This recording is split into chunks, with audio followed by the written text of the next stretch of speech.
txori hura zein izango zen hasi naiz pentsatzen. Ubarroia ote zen.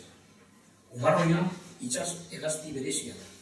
Kantauriko itsas labarretara urreratzen da nego partea. Itsasoko badera ere esaten zaio beltzaz baita. Bere lepo luzeagatik ezagutzen da. Egia esan eta arratsaldegi kasu ginez gero urte asko eta askoan agertu gabe egon da txoria gure artera.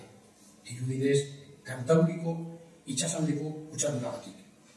Irlanda eta Eskozian du bizilekua Ubarroiak eta neguko hotzak ekartzen da gurera. Babestutako espeziea da Euskal kostaldean 70 bikote, baina ez dira biziko, asko jota. Bikote bera izaten dute, gainera bizitza osoa. Ez nekien nola esaten zitzaion Ubarroiari Ondarroan. Nerea zioen Zakilu esaten zitzaiola, alaz deitzen ziotela behintzat herriko haurrek. Luzarran egoten da urrazpian Ubarroia, eta ondoratzen denean, herriko aurrek jolas egiten dute, ur azalera nondik aterako den asmatzen.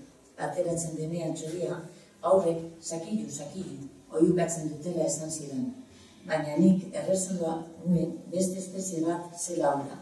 Ez ginen ados jartzen Andrea eta biok. Azkenik, kontua argitzeko, Eneko Barrutiaren Bizkaiko arrantzaleen listekian begiratu nuen.